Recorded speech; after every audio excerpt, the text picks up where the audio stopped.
পূর্বজন্ম বিষয়ে জানতে গেলে আমাদেরকে দ্বাদশ ভাব, নবম ভাব, পঞ্চম ভাব এবং বক্রী গ্রহ ও সঙ্গে আমরা অস্তমিত গ্রহকে কিন্তু আমরা নজর দেবো বিষয়গুলিতে। তা প্রথমে বলি, দ্বাদশ ভাবটি কিন্তু আপনার পূর্বপূর্ণ লুকিয়ে আছে।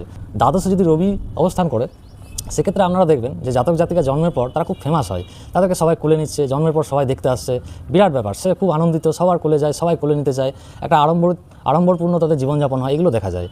ঠিক আছে, তাই পূর্বজন্মে বলতে গেলে রবি থাকলে পূর্বজন্মে আপনি অত্যন্ত কাইন্ড হার্টেড ছিলেন, খুব দয়ালু ছিলেন, সমাজসেবক ছিলেন, এই জিনিসগুলো কিন্তু হয়ে থাকে।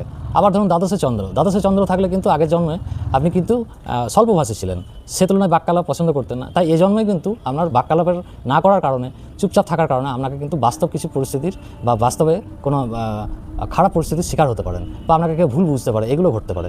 দ্বাদশে যদি বুধ থেকে থাকে তাহলে বুঝতে হবে আগের জন্মে আপনি অত্যন্ত বোকা ছিলেন, এই জন্মে কিন্তু আপনার বোকামির কারণে, নিজের ভুলের কারণে আপনাকে কিন্তু অনেক কিছু হারাতে হতে পারে।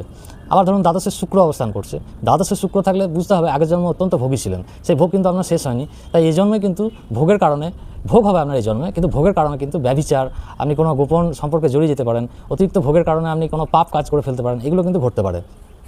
আবার ধরুন শনি রয়েছে দ্বাদশে, তাহলে বুঝতে হবে আপনি পূর্বজন্মে অত্যন্ত পাপী ছিলেন এবং আপনার পূর্বজন্মের শেষকালে আপনি কিন্তু ধার্মিক হয়েছিলেন, এই ধর্মকর্মটা আপনার কিন্তু সম্পূর্ণ হয়ে ওঠেনি। তাই এই জন্মে কিন্তু আপনি ধর্মপ্রবণ হবেন, বারবার প্রতি কাজে বাধা হবে, আপনার ধার্মিক এই চেতনাগুলো জাগবে।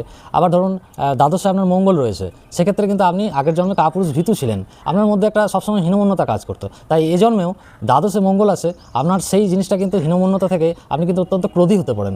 আপনি এই ক্রোধীর কারণে, হীনমন্যতার কারণে, ক্রোধ এবং রাগ জেদের কারণে আপনার কিন্তু প্রচুর ক্ষয়ক্ষতি হতে পারে, যেটি কিন্তু দাম্পত্য জীবনে মাঙ্গলিক দোষ সূচিত করে এবং আপনার দাম্পত্য সুখ কিন্তু ব্যাহত করতে পারে। আবার ধরুন শনি গ্রহ নবমে রয়েছে, রাহু নবমে রয়েছে, কেতু নবমে রয়েছে, তাই নবম ভাব থেকে কিন্তু আমরা পূর্বজন্মের কিছু আভাস কিন্তু পেয়ে থাকি। তবে বুধ শুক্র মঙ্গল এরা নবমে থাকলে পূর্বজন্মের সেভাবে আভাস আমি কিছু পাইনি। তবে নবমে শনির ক্ষেত্রে আমি দেখে থাকি যে আপনি যদি পুরুষ হয়ে জন্মান, তাহলে পূর্বজন্মে আপনাদের বংশের কোনো নারী চরিত্রের সঙ্গে আপনার মিল হতে পারে।